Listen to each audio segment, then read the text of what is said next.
A mule rounds a bend in the Grand Canyon, carrying something most Americans receive without a second thought. Mail, no trucks, no roads, no delivery vans. Just a string of animals descending 2,000 feet into a canyon where 208 people live completely separated from the modern world. And the strangest part, almost everyone who visits this place eventually asks themselves the same question. What would it feel like to never leave?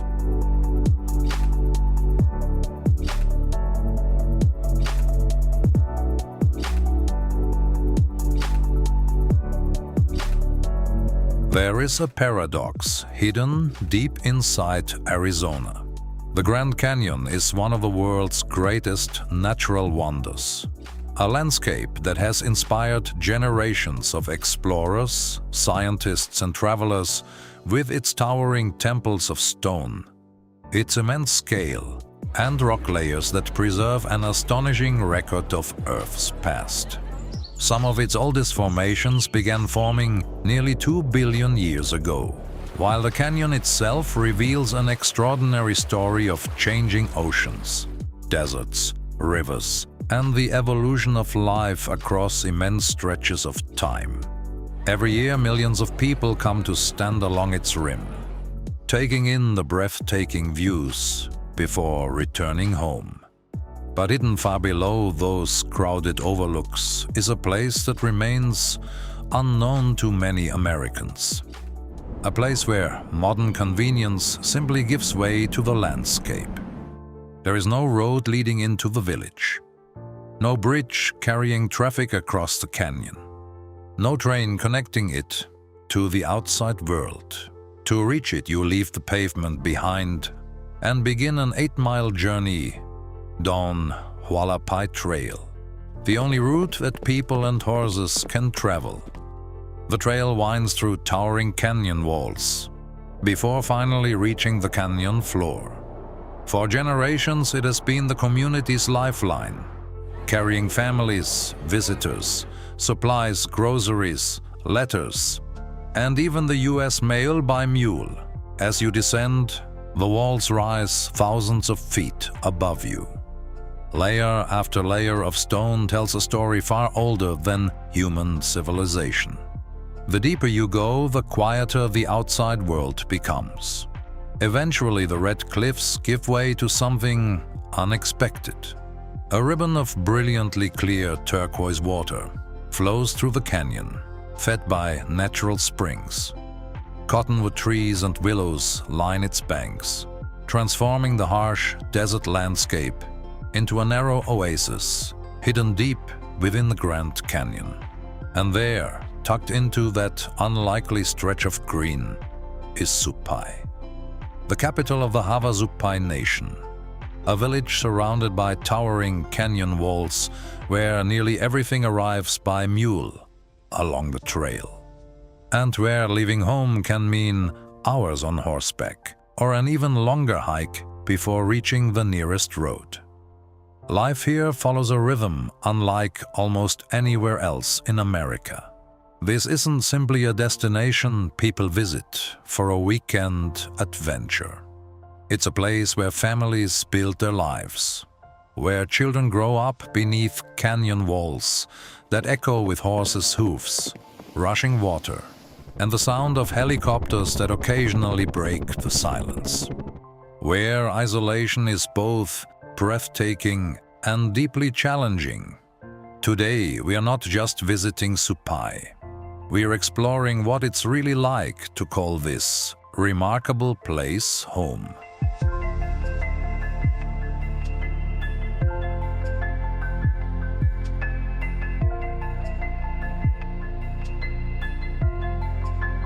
The first thing you notice isn't what you see, it's what disappears. The farther you descend into the canyon, the quieter the world becomes. No engines, no traffic, no highways in the distance. Just the wind moving through the canyon walls. The sound of Havasu Creek, birds overhead, your own footsteps, and every so often, the echo of horses' hooves on the trail. Most communities are connected by roads. Roads bring groceries, building materials. Roads bring mail. Roads make it easy to live. Supai has none of that. And that's where this story begins. Because one simple fact shapes nearly every part of daily life here. If something is needed in the village, it has to come down the canyon. Groceries, lettuce, school supplies, frozen food, even furniture and household appliances all arrive by trail, carried by mule or by helicopter in special situations. For decades, even the US mail has been delivered this way.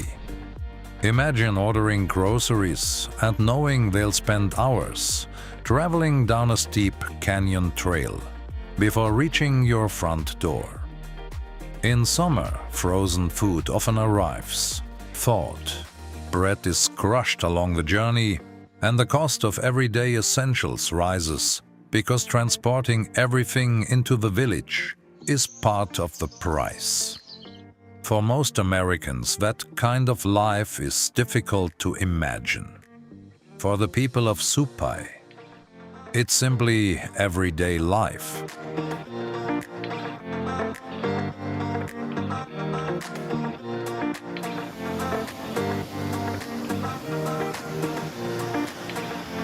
The name Havasupai means the people of the blue-green waters.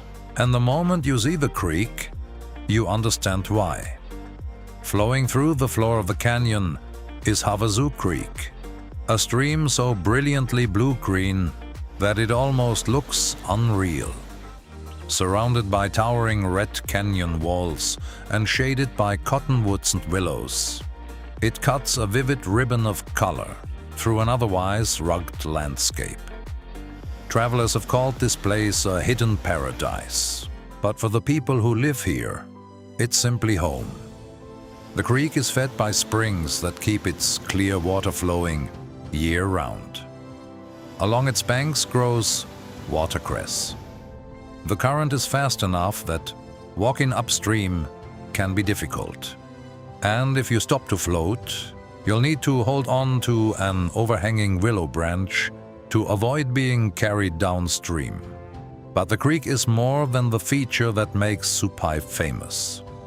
For the Havasupai, it is the center of life. The narrow canyon floor, shaded by cottonwoods, fruit trees, and willows, exists because of this water. The village itself sits where the canyon briefly widens, with Havasu Creek running directly through it. Long before millions of visitors came to admire the Grand Canyon, native peoples were already living in and around this landscape. The Grand Canyon contains thousands of archaeological sites, while the Havasupai continue to inhabit the region today. This isn't a place the Havasupai simply settled. It's the place that shaped their identity. Even their name is inseparable from the water that flows through the canyon. And that's an important difference, because there's a world of difference between visiting a place and belonging to it.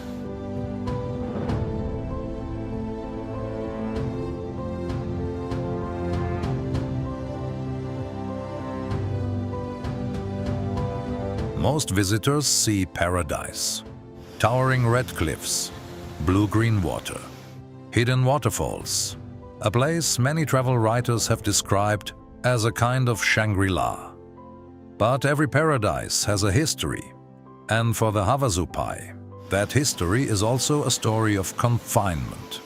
By 1974, the community lived on a reservation of just 518 acres, completely surrounded by Grand Canyon National Park. They had spent more than 80 years trying to recover additional land from the federal government. And for a brief moment, there was hope that Congress would transfer more land to the tribe. But after months of debate, that proposal was removed from the bill. leaving only a promise that the government would study other options. Imagine an entire community living on a narrow strip of canyon floor only a few miles long, where every piece of usable land matters.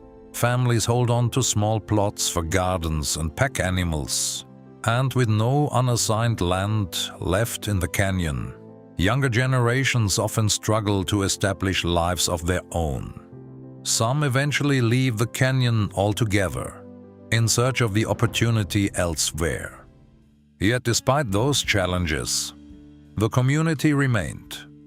They continued building homes, raising families, caring for the land they still had. Because for the Havasupai, this was never just about acreage. It was about the place they call home. It was about losing a piece of who they were. The place where their lives, their families, and their identity are rooted. It's the place where stories live, where identity, history, and belonging are woven into the landscape itself.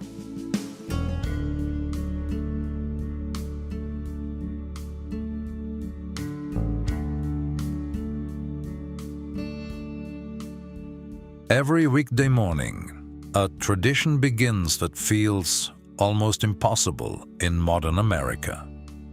A string of mules starts its journey into the Grand Canyon, loaded with letters, packages, and supplies. For hours they follow the same narrow trail that has connected Supai to the outside world for generations, down steep switchbacks, through towering canyon walls and toward a village with no roads leading in. This is one of the last places in the United States where the US mail is still delivered by mule, in an age of overnight shipping and instant communication.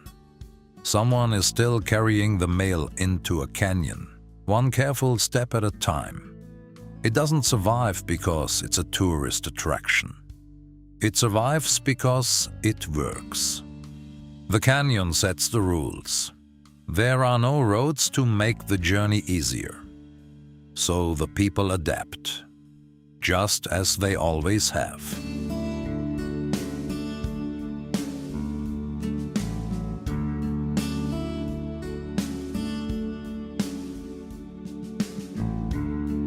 Visitors often notice what's missing. No highways leading into town, no line of cars, no easy drive to the nearest store, no road connecting Supai to the outside world. But the people who live here don't define the village by what's absent. They define it by what remains. Neighbors who know one another, families whose lives are woven into the canyon. A community built beside the blue-green waters that gave the Havasupai their name. Life here moves to a different rhythm. The trail isn't just for hikers. It's the village's lifeline. That kind of isolation creates challenges most Americans rarely have to consider. Simple errands become carefully planned trips. Every delivery takes time. Every supply has to earn its way into the canyon. Yet, through it all, the community endures. Not because life here is easy, but because this place is home. And in a world that is constantly changing, there is something remarkable about a community that continues to shape its life around the canyon, rather than expecting the canyon to change for them.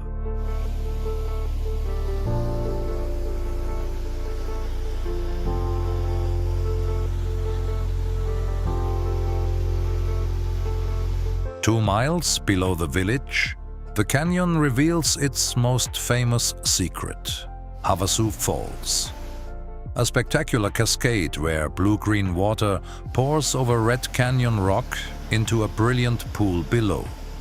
Fed by the springs of Havasu Creek, it has become one of the most photographed places in the American Southwest.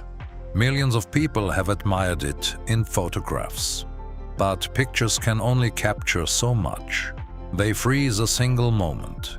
They can't show how the waterfall is tucked deep inside towering canyon walls, or how the vivid blue-green creek continues beyond the falls, winding through cottonwoods and willows that transform the canyon into an unexpected oasis. Farther downstream, the journey continues. Mooney Falls, Beaver Falls, each one connected by the same remarkable creek that gives the Havasupai their name, the people of the blue-green waters. People travel from around the world to experience these waterfalls. But before long, many realize they're seeing more than a beautiful landscape, because the waterfalls may draw visitors to Supai. Yet, they are only one part of the story. The real story is the community that has built its home beside these extraordinary waters.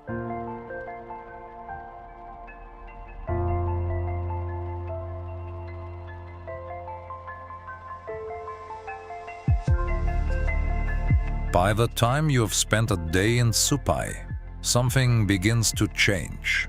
Not the canyon, you. Life here moves at the pace the landscape allows. There are no roads to hurry the journey.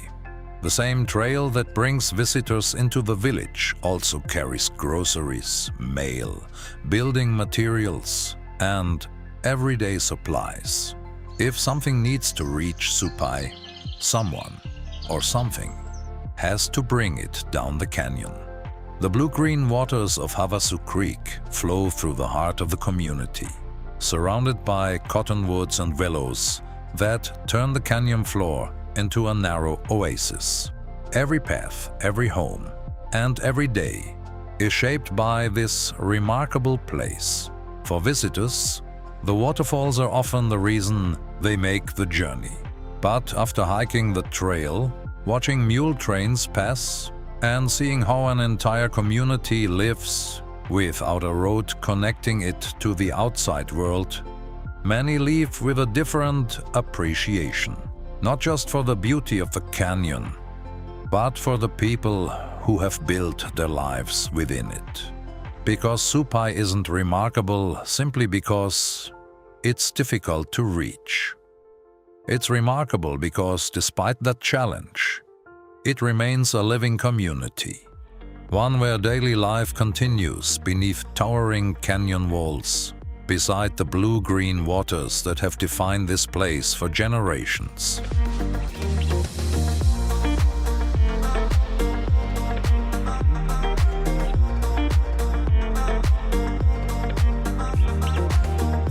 Long after the hike is over, what stays with many people isn't just what they saw.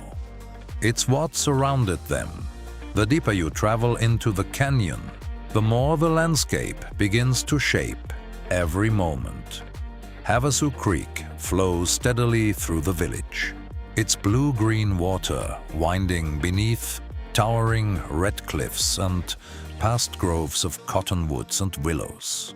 Along the trail, the familiar sounds are the creek, the wind moving through the trees, the footsteps of hikers, and, from time to time, the steady rhythm of mule trains. These aren't sounds added to the landscape.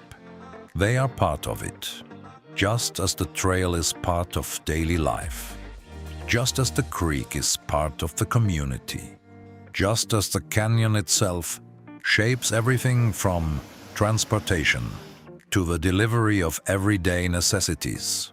Spend enough time here, and it becomes clear that Supai is more than a collection of spectacular waterfalls. It's a living village, a place where the rhythm of each day is set not by roads or traffic, but by the canyon, the creek, and the people who call this extraordinary place home.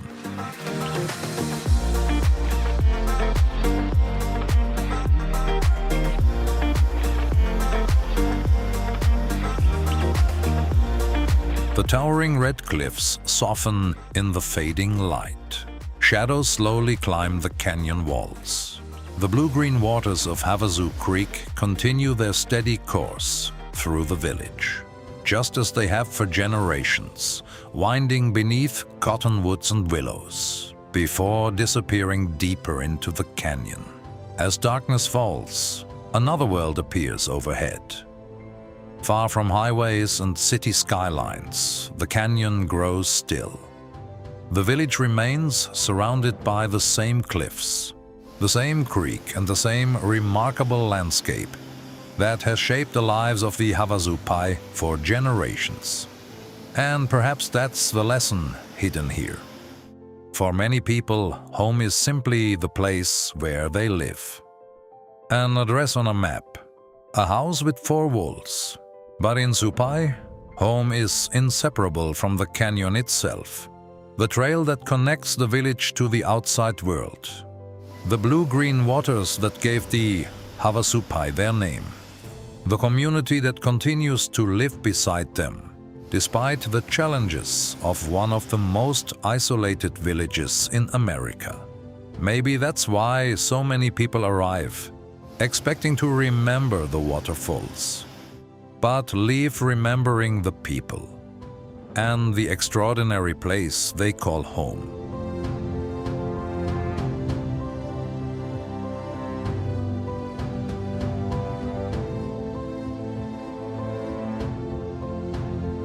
Eventually, every journey through Supai comes to an end. The hike begins again, this time in the opposite direction. The trail climbs steadily out of the canyon. Each switchback carries you farther from the village, farther from Havasu Creek, farther from the blue-green waters that gave the Havasupai their name. With every step, Supai grows smaller beneath the towering canyon walls. The cottonwoods blend into the landscape. The creek becomes a thin ribbon of turquoise, winding through red stone. Before long, the village disappears from view altogether. Yet it's difficult to forget a place like this, not simply because of the waterfalls, or the dramatic cliffs, or the 8-mile trail that makes every arrival feel earned, but because hidden deep inside one of the world's most extraordinary landscapes is something many people never expect to find. A living community, a place where there are no roads leading in, where groceries, building materials, furniture, and even the US mail still make the journey into the canyon by mule, or, when necessary, by helicopter. A place where daily life is shaped not by convenience, but by the landscape itself. The canyon decides what is possible. The people adapt. They always have. Supai isn't defined only by its waterfalls. It's defined by the people who call this canyon home, by the blue-green creek flowing through the heart of the village, by the trail that connects the community to the outside world, and by a way of life that continues beneath canyon walls that record nearly 2 billion years of Earth's history. Long after the hike is over, those images remain. The turquoise water, the mule trains, the narrow oasis hidden beneath towering cliffs, and the understanding that deep inside the Grand Canyon, life follows a rhythm unlike almost anywhere else in America. As one journey ends, another day begins in Supai. The creek continues to flow. The trail continues to wind through the canyon. The mules continue carrying the supplies that keep the village connected. And beneath the same towering walls, the Havasupai continue living beside the blue-green waters that have shaped their community for generations.